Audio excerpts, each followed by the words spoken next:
This is Van Electric Ghost, and we're live on the air with Matthew Stafford, entrepreneur and business coach. And we've got your buildgrowscale.com up there for people that will be clickable. For now, right now, you just have to look at it, and then you could click on it later when we're fully published. But thank you for being on the Van Electric Ghost podcast. How are you doing tonight? Very good and excited to be here. So you're a kind of a mad scientist behind data and the development of your BGS revenue optimization system. And I think a lot of business people, and I'm in the kind of creative space but a lot Mhm. of people who are podcasters or life coaches or creative folk authors, musicians, we actually still sell product. We sell records, we sell vinyl, we sell tickets, we sell merch. Yep. And so I still Yeah. think, that even though it's not a total like normal business model, we still could benefit from e-commerce scales and different things to optimize, things like Shopify. A lot of artists use Shopify. So, Yeah, I would say the stuff that we'll talk about today, if you have a website, it will apply to you. So um, we specialize in e-commerce, but all that is basically making a sale online. And mhm. so if you sell anything online, this will be applicable to you. So before I get fully started, I want to let people know we are a featured podcast on the Newsly platform. You can see that below. There's a coupon code, and people can click on that later or use it, and they'll be able to get the podcast on that platform. We're a featured podcast on that platform. But again, thank you for being on the show today. And what I think is interesting is maybe you can talk about effective strategies for e-commerce conversion, and maybe tell people what that actually means. So some people who are more creative people might not understand, well, what is that conversion? What does that mean to their business? Yeah, so essentially, every single person that comes to your website is a potential client or a potential sale. And so, what we're trying to do is use the data from your website to figure out exactly what people are doing on it and then optimize that experience so that if you're collecting leads, they give you more leads. If you're making sales, that they choose you and check out on your checkout. Because a lot of people just like view a site kind of like if you're on Instagram and you just view it, but you don't actually like it. Like if you don't hit the like, then we don't actually get the credit. Sure, sure. Yeah, and so what we're trying to do is, if you think about it, your website is your conversation with your client or your customer, and so we want to make sure that you have a great conversation and make a connection. And the way that you do that is with a good experience. Most of the optimizations that we get early on in a site is actually removing stuff, not adding to it.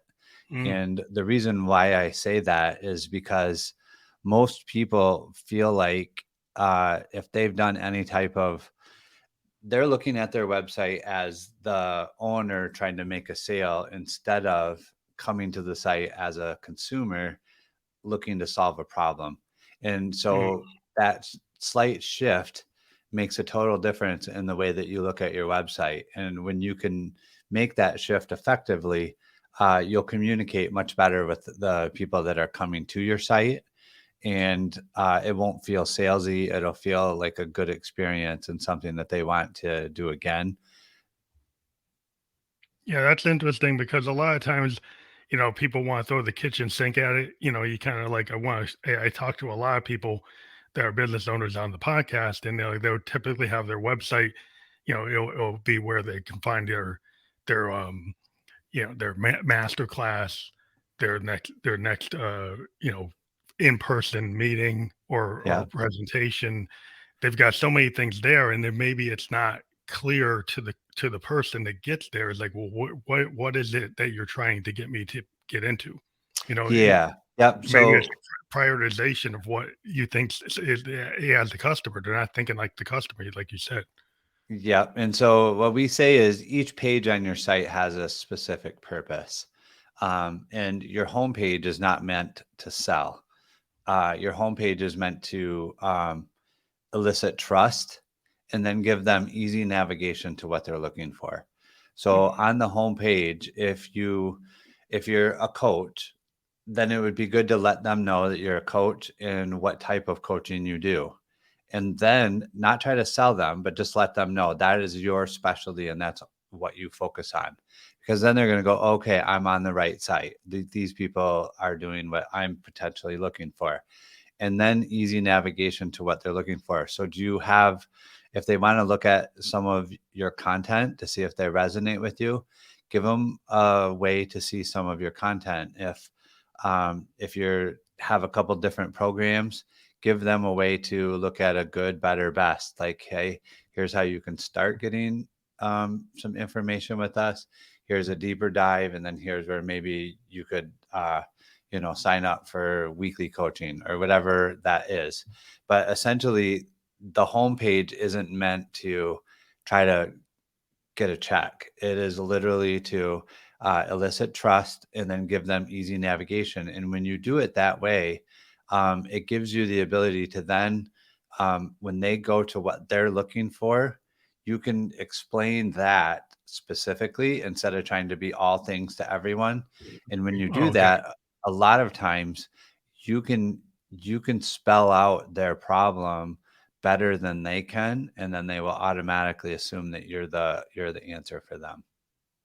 So it's kind of like the elevator pitch for a very specific service or product, that you get to from that homepage rather than trying to do that pitch for everything that you do. Like it's Right. like if you try to do the pitch for everything, you're gonna probably fail. Rather than make it so it's more narrowly focused for whatever they're looking for. And it Yes. seems like a lot of times today people are into like the TikTok and the reels and the short clips. Would you Mhm. recommend, like, on the homepage running, like, a video clip, like, 15 seconds of, like, your No. best or not? You wouldn't No. do that? No. So the reason why I say that is we've tested any type of animation or moving, things like that. And what happens is people stop and they watch that and they're using up their time that they would use to then go navigate or to look Mhm. for specifically what they want. And it actually hurts the conversion of the page. So we've never found a moving banner to do that. So what you really want is a hero image and then your unique value proposition. Like, why are you qualified to serve them, or what is unique about your particular approach? And then easy navigation to what they're looking for. So is that like a bulleted approach or, like, one line?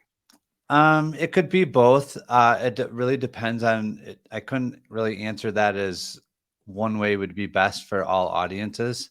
If Mhm. you have three options, there might be a way to spell that out. Like, hey, we covered like a what I always term as good, better, best, and that Mhm. might just mean like an introduction to us. Like for us, we have a boot camp, so we'll go through on a 3-day boot camp and teach you how to optimize your site. It's $33. So that's a really easy way to get to know us. That's the link that we gave you. Mhm. You can literally do that for and make your money back the very first day easily. And so, but then we also have ones where you can partner with us, and that requires a percentage of your revenue, and we put a 5-person team on your site, and that's thousands and thousands of dollars a month. And we don't even feature that because that is like such a small segment of the audience. Mhm. Most people want to use a service where they can learn and then be able to do it themselves, or be able to then just pay for the services that apply to them. And so you'll see that's how we feature ours on our website. So you can kinda scale to, like, different levels of customers where you get more like the do-it-yourself type of crowd versus, like, the, bigger enterprise that doesn't wanna get into that and actually wants, like, more like a consultant or a Yeah. service type of model where they get a Yes. service level agreement and then they work it out. Because my day job, I'm a software designer and I'm a Okay. consultant. So that's my space there. And I work for companies. We build things. Yeah. We build for products like in financial service products. We build the systems. So we're Okay. not really trying to like they sell that. I don't really sell that. I just actually help them get products on the market for big insurance companies and banks and stuff like that. All But right. I Yeah. understand what you for the bigger companies like that, that sounds like they would take the bigger model, like the other capability to try to get Sure. people to Sure. jump on their pages. But Yeah. But if you wanted to put it into a coaching situation, in order to want to hire a coach, you want to feel like you're connected to them or that you guys think similar or that you're on the same page. And so you could have like entry levels. I think they call it like a value ladder. You know, value. there's a way that people can get to know you and try something out or go through a small course that you have for an entry level price, and then obviously at the end of those you make offers for them to you know get to know you better or to get to work with you one on one or in a group setting or whatever.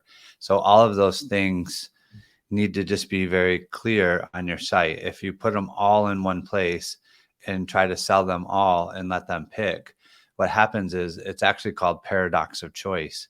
And the people may want to do more with you, but they're not ready to, without knowing, liking, and trusting you, they're not willing to go ahead and make that decision.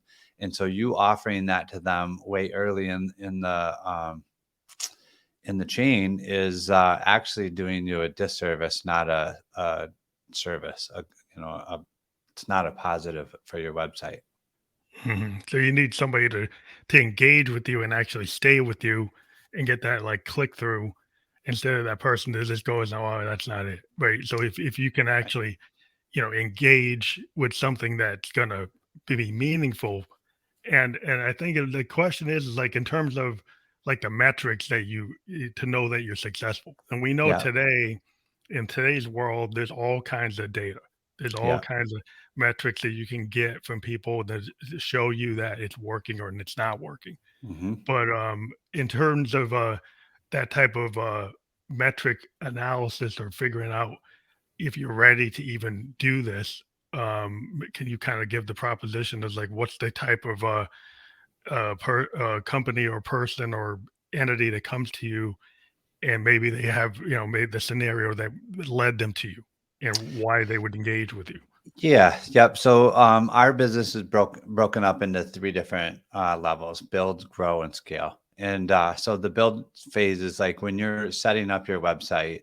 Um, there's a lot to do, and if you knew what the best practices are right from the very beginning, then you could set it up in a way that you have the best chance for success. So we call that the build phase. And for that, we have like it's called the ecommerce business blueprint. So you could buy that, and then you would go through that course and set up your website according to. And it's a one-time fee. Man, I honestly don't even know how much it was. I'm not trying to sell it to everybody. I'm just using it as an example. Yeah. And then the grow phase is where we have it's like guided mentoring. We have a membership where what we do inside that membership is we teach store owners what we're doing on our large enterprise clients. So we partner with these big brands. We run lots of split tests, figure out what works best. And then, so what we do is we share that, the results from that data inside that membership. So that's a monthly recurring amount that they pay us. It's $397 a month. And then we have the scale phase, which is where you partner with us. We put on a bug checker, we put on a front end developer, a back end developer, Google Analytics, and what we call a revenue optimizer. We don't call it conversion rate optimization, even though we are doing that. We call it revenue optimization because conversion rate isn't the only metric that really matters. What really matters is profit. And so we can raise your conversion rate by lowering your price. Your conversion rate will go up, but that doesn't necessarily help you.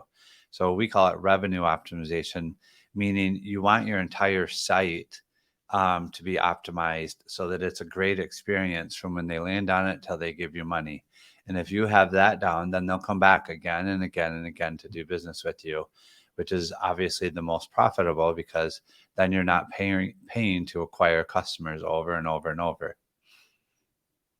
Oh, you got a repeat customer. So it's like if you Yes, can bring in repeat customers, then that actually can increase your profitability rather than always looking for new customers. But if they don't stay, then you continually have to go for new customers. So then you're kind right. You of have to pay burning to through. acquire 'em. And it's like, Yeah. yeah, so yeah, yeah, I understand that. But Yeah, and so that and the recurring revenue too is a good indication of how much value you're providing. If people are not staying, then they're not getting the value from what you're doing, and so that that's an indicator that somewhere what you think is valuable and what they feel they need to know is different. And I know for us, our example, we've been doing this so long, we know what the customer needs in order to be successful, but sometimes that's not what they think they need. And so if we don't communicate to them properly, they might think like, oh, this isn't for me, because we're not doing a good job of communicating. And I always ask people, well, if you're saying something and the other person's not understanding it, whose fault is that? It's not the other person, it's your fault. You need to figure out like what they're thinking, what's going on. And your website is that conversation with your customer. So how long are they staying on your page? You can see that in in Google Analytics. If they're staying on your page, that means they're reading and they're looking and they're finding it interesting. If they're clicking on things and getting deeper into the funnel, then that means that you're communicating to them. If your bounce rate is super high, it means when they land, they don't think that you're for them, or your site's not working because it's not loading, or different things like that. So all of that data is good if you understand how to read it. so I guess the question is like, given all these platforms today that people are on with their websites and SEO, and but there's a lot of people that kind of complain about the algorithms where initially they come out and they got their SEO set up a certain way and they got a really high engagement, and Yeah. then suddenly it drops off. Yeah. And it seems like there must something going on with the algorithm where you get knocked off and you had everything you thought, and suddenly the platform you're on just like reprioritizes you or does something different, and now suddenly not connecting. How do you solve that kind of business problem? I would say that would require someone that's an SEO expert.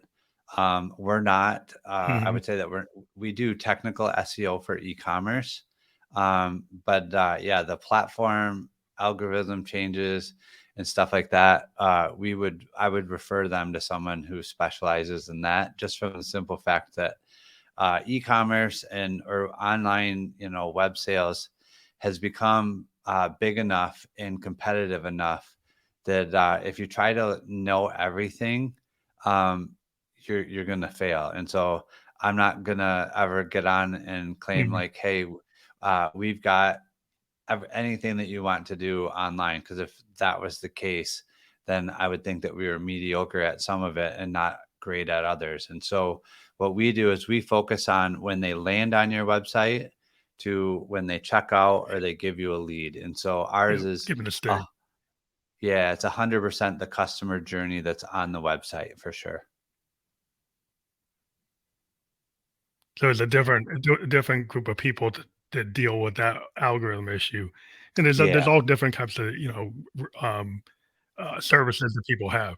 But some people might understand and think, well, this is going to solve that problem. And maybe it doesn't solve this. It's a different business problem that you have to look at and see what you need to do to optimize that. Yeah. Yep. And what I typically tell people is that traffic isn't really your problem. Most websites convert around 2% or less. And so if you think about that, if that's the average, that means for every 100 people that come to your website, only two people found it valuable enough to give you money or sign up. And so for us, our goal was, okay, we don't want to go get another 100 people and sell two more. I want to get two more of the 98 people that left, or four more of those 98 people. And now my website is twice as big or three times as big as it was from the same amount of traffic. Mhm. And the moment that you can do that, now you can compete with your competitors, and really you can afford to spend more for traffic because you get 6 sales out of 100 or 4 sales out of 100 where they're only getting 2. And so real quickly, you end up dominating that space and becoming a lot more profitable because your website just works better. That's really interesting because some people might be looking at the glass half full, glass half empty Hmm. proposition and trying to get to like 99 and not realizing that in the numbers, if you get to 4 or 6, that that's actually making progress. And some people Oh might not man, be 4 or thinking 6, you that way would because be, it looks yeah. like, yeah, 4%, yeah. I 6%, think you're people making are a kind of, lot of money if your metrics, if you know your metrics. So that is very good for a website, and that's really what we work on. That's 100% what we work on. And if you think about it, they came to your site for a reason. So whatever you did, if you were running an ad and they go, oh, okay, this is for me, and then they came there and then left, it meant somewhere there's a disconnect. So rather than just go, oh, it was, a lot of times people blame it on their traffic. Well, the traffic actually, or the ad actually did the job. It got the person to the website. It was the website that didn't do the job at that point. And so we end yeah. up, most of our referral partners are media buyers because they know that if the website converts better or is cleaner, more understandable, it works well, they'll sell more product. And so it's typically not your ad buyers, it's typically your own website. And I know a lot of people don't like to hear that, but that's the truth. Well, that makes sense because I mean, my daughter's a designer and she's Hmm. really into trying to do very clean or, eye-popping designs, and, that's the nature. She's a sequential graphic designer, and, when she goes to do logos or do anything she does, it's kinda, the eye-catching thing that's gonna get people to stay, or the simplicity of the design. Some people do things that are a little overly complex, and as a musician, the Yes. example is if I layer multi-tracks, I could layer 64 multi-tracks, but it might be more resonant if I only had 4 or 5, or, Yeah. I can actually make my point, and sometimes the space that actually less busy, less too much Yes. going on, because people, you wanna be impactful, and you can be more impactful, sometimes the less is more happens, like in arts, 100%. and do you find that? You find that? Yeah. Yes, we find that with the website too. So the less stuff that you're trying to shove down their throat, the better it does. And if you think about it, like I was saying earlier, a lot of times when we go in and start helping with the website, the first thing that we're doing is removing stuff because they've done customer service. And every single time someone writes in with a question, they think, oh, I got to put that on my website. Oh, I got to put that on my website. But the 80/20 principle definitely applies on your website. And so, uh, 20% of your visitors are going to give you 80% of your revenue. Those are the ones that you want to focus on. If you focus on the other 80%, what happens is you end up cluttering up your website, and then those 20% don't find what they're looking for and they leave. And so, really, if you put all that stuff on your website, you force every single person to go through all of that before they can get to what they want. And so, for us, yes, very clear. We actually use the phrase, would Homer Simpson understand it?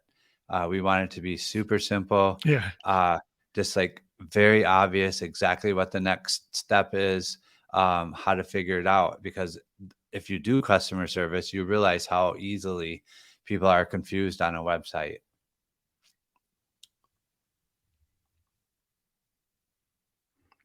So is it better to make, easily understandable, clickable objects and less having people have to, do a lot of diving into drop down menus or push this and then you have to go to this and then go to that. It seems like to me like if you can have like one click get to it rather than like when I do software design, we say, well, how many clicks can we get this done in? Can we minimize it?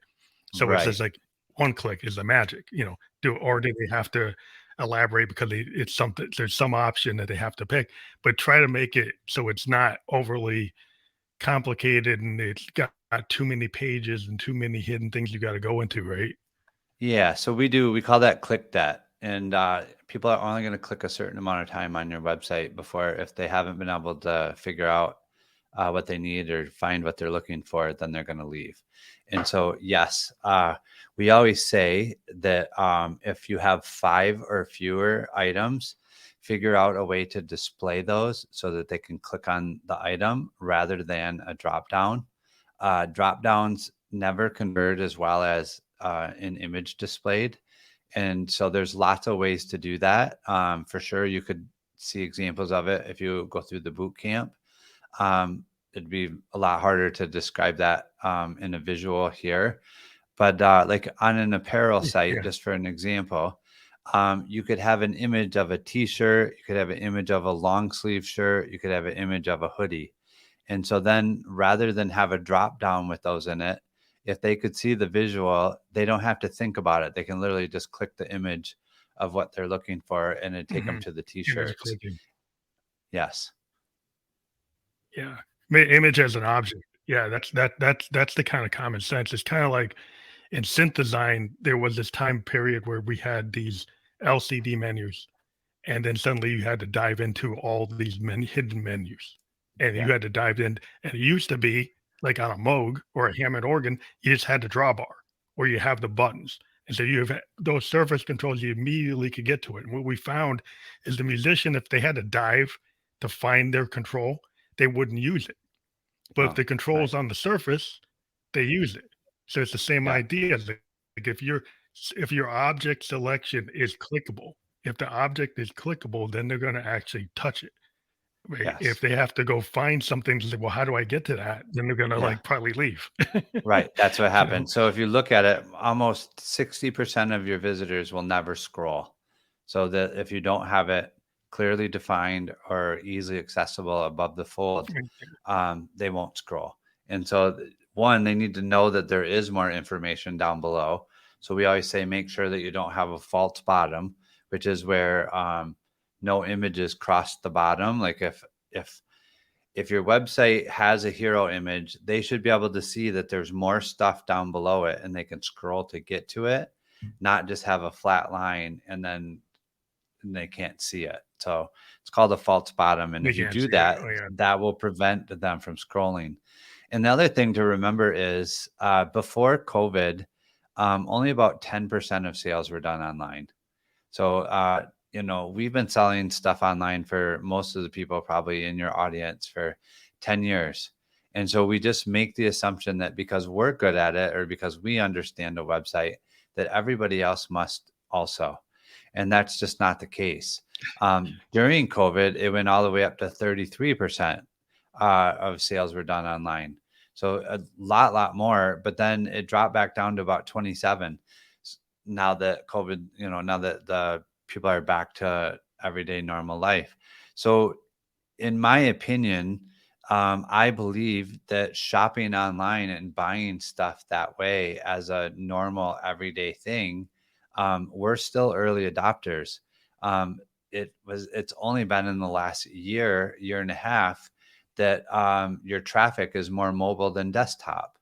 And so, the e-commerce or the online selling landscape has been constantly evolving for the last few years at a breakneck pace. And we just make a lot of assumptions as people who use the web for what we do. We have to remember that a lot of people are first time users. And so, what we automatically assume, like little 3 lines, is the menu. Well, if it doesn't say the menu, someone who's never been to the website or someone that's not super familiar with it might not actually know that's a menu, or a little magnifying Yeah. glass. They might think that's zoom. They don't know that's search. And so there's a lot of different things that we can do, like actually just Yeah. label things, like label it menu, because we always say, would Homer Simpson understand it? Well, if it's a image and there's no text, he's probably not going to just automatically know what it is. But if it says menu, that's pretty clear and understandable. And so Homer Simpson would understand that. And so that's really how you have to look at your website. Come to it as a consumer, not as the owner looking at how to sell more, because you already understand your website. You built it, and you are on it all the time. But if you come to it as that user and try to find things, a lot of times you go, oh, I didn't realize how unclear that was. Yeah, if it is not an easy workflow, it's like the Homer workflow.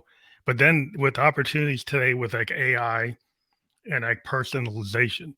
So the question Yeah. I have when we jump into that, we already know that Google and AI and Amazon, these big companies have, what you see is usually based on what you like.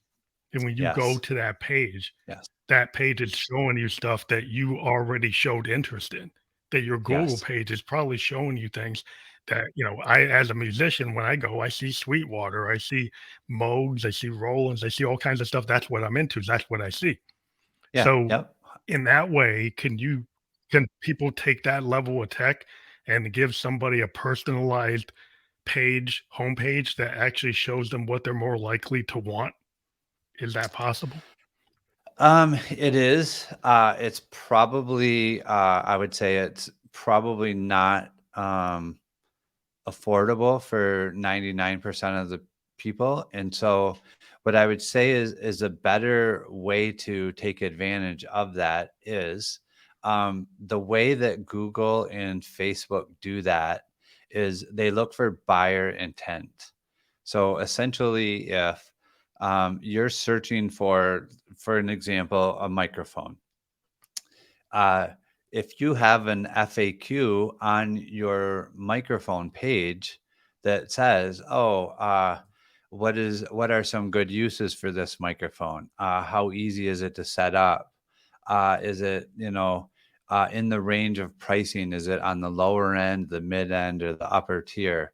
Things like that. So basically, an FAQ for your product page, those questions should be buyer intent questions, which Google says, okay, so now if you typed in your search, uh, microphones around $200, well, now you have information on your page that's going to actually answer that question. And so Google would go, oh, here's a relevant page that would be appropriate for that.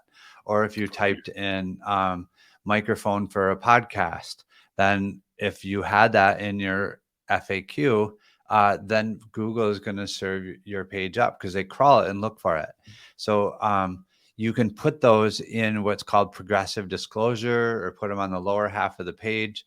They're still there, and Google will still serve your page as relevant to what they're looking for based off of you thinking through what the customer needs in order to get their question answered. Again, looking at it from the customer standpoint instead of how do I sell this microphone?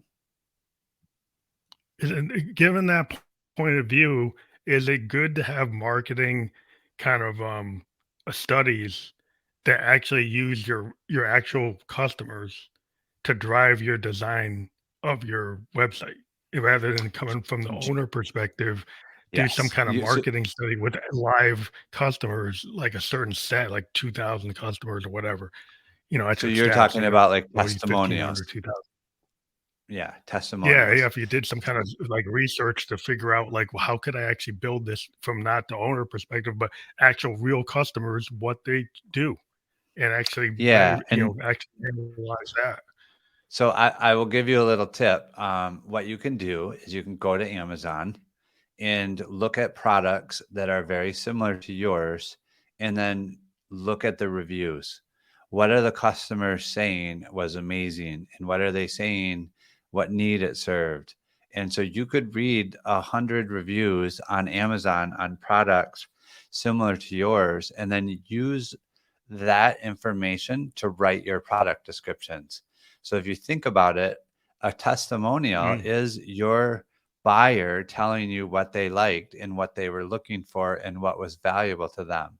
So if you use that to write your product descriptions, and hit those points, your product is going to resonate with the customer or the person looking to buy it, way better. And so we've done that a lot, and it works really, really well. And so now what you can do is you can actually go get a bunch of those reviews, put them into like Chat GPT-4, and say, please analyze all Mhm. these reviews and give me back the top 5 things that are similar in all of them, and then write a product description using those 5 things. And you'll get a product description written that is actually 99% better than what most people have on their website. So that's like an optimized AI version of that type of effort. Like, so Y- you using the AI that's out there, you can come out there with it, like the right choice, the right Yeah. steps to actually engage it. Like people have to have the right prompt, right? You have to have that Yeah. right prompt to like understand like your business and go at it in a way that's actually going to be helpful to what you're trying to do, right? With your business Y- goal. Yeah, and a lot of times, when they're writing those product descriptions, they just use the manufacturer's description of it. Well, that's very mechanical and Yeah, it's very yeah. plain, It's and so the that doesn't differentiate you from anyone else.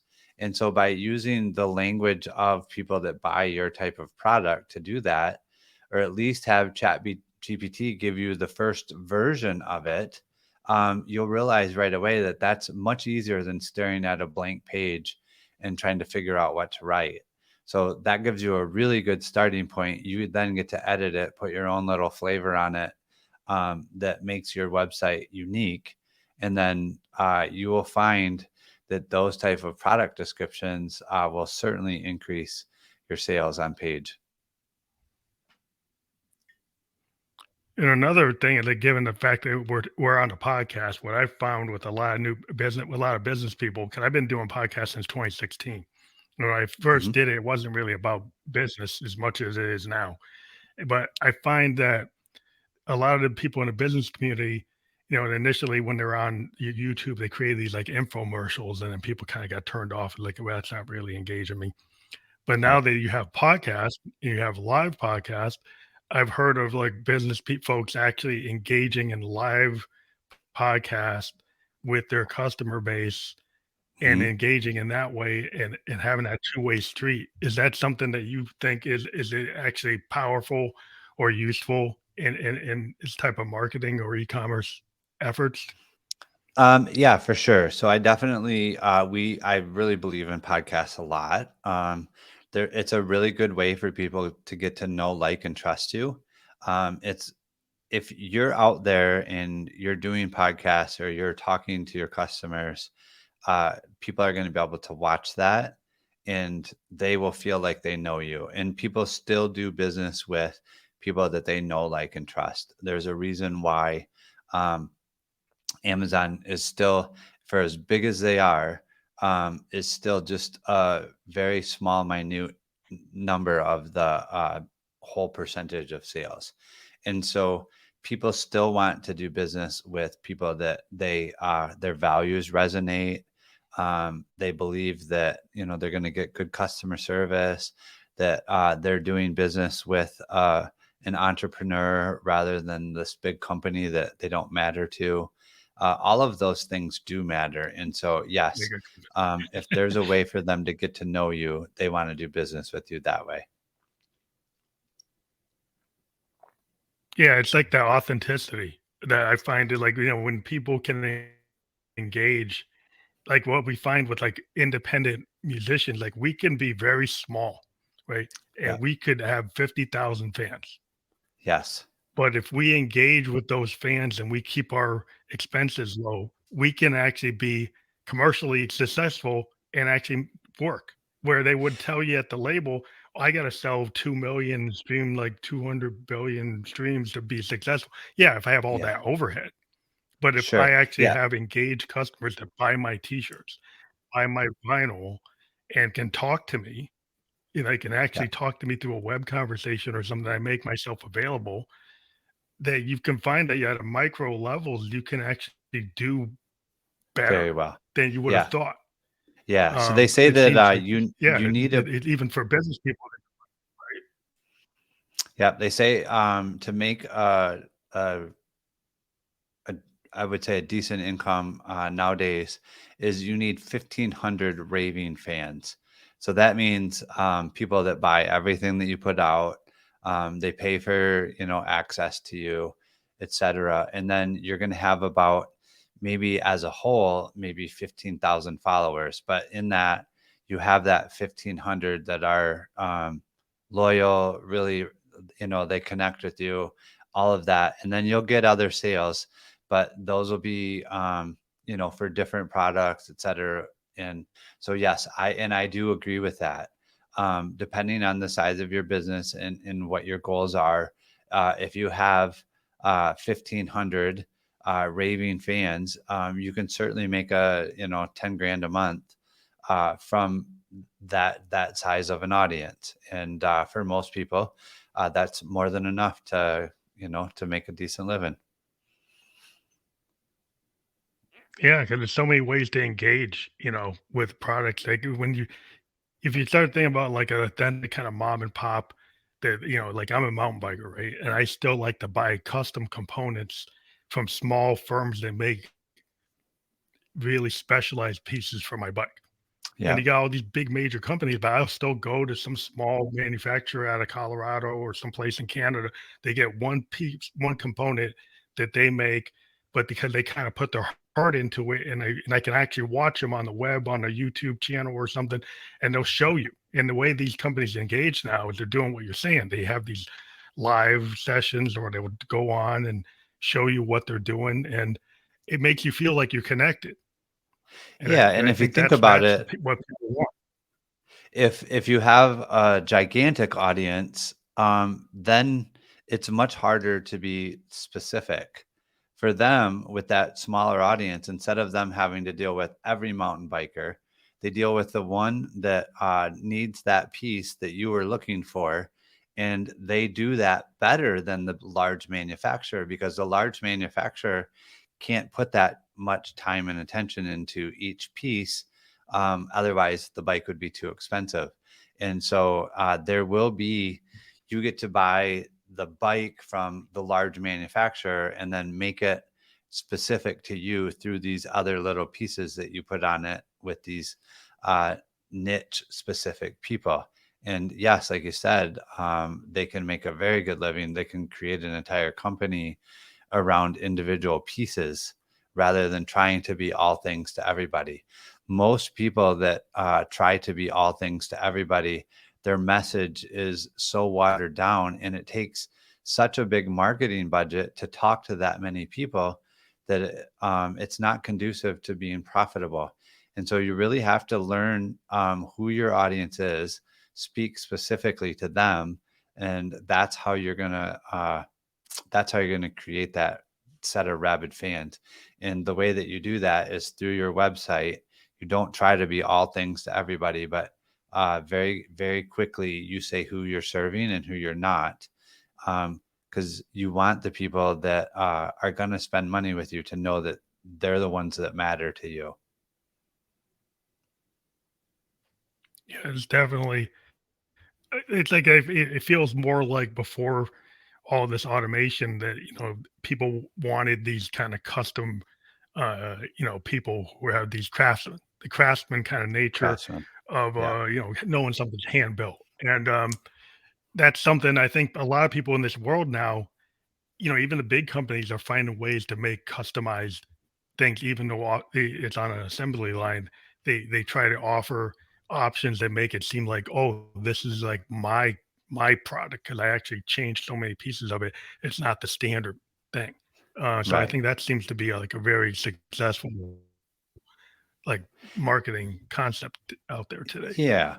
Yeah, I mean, we're human by nature. And so, yes, we continue to find ways to automate and make things easier and communicate with a lot more people easier. But in the end, um, the consumer really only cares about themselves. They're caring about like how the product is going to fill their need. And so, uh, yes, you can talk to all these people, but if they don't feel like you're talking to them individually, that That's matters. true. And so it's very evident in like email marketing, which is a very big part of online sales. When you talk to them as, hey, we're very happy all of you are here.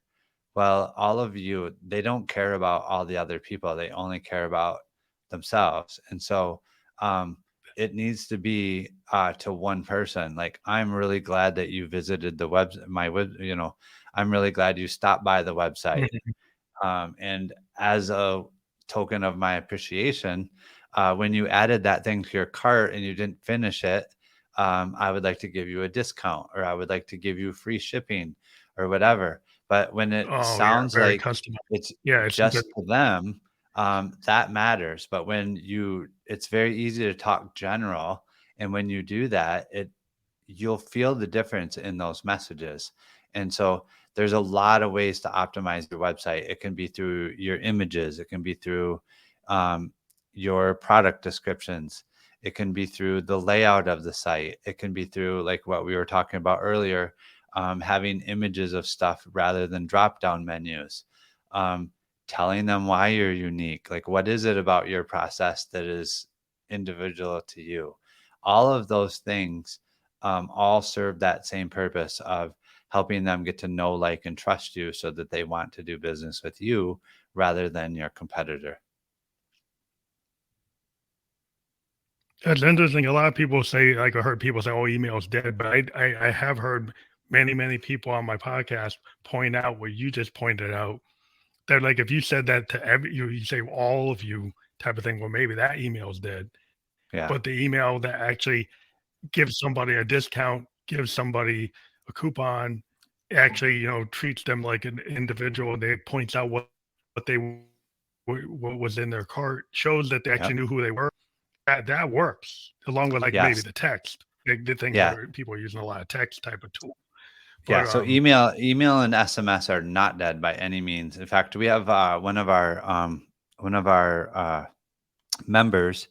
They do more than $1 million a month in sales, and they sell jewelry.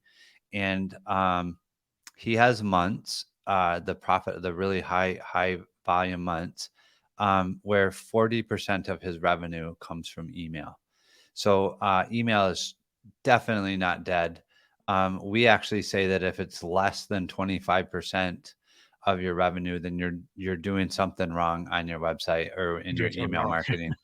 Um, that channel is good for what we say is, how are they going to know, like, and trust you if you never communicate with them? Well, how can you communicate with them in an effective and affordable way? You can do that through email. So once you get their email, if you're not like hitting them with a sale every single day or buy my stuff, you're actually providing value. Then they want to open your email. If they know that every single time that you email them, it's a last chance sale, or it's a last chance this, or the doors are closing, or da da da da da, you've actually conditioned them to not buy your stuff or to not open your email until you've discounted it as far as it will go. And so your email is meant to nurture relationships and build that know, like, and trust, so that when are in the market to spend the money, they come to you, of course, because you're the one that they like to hear from.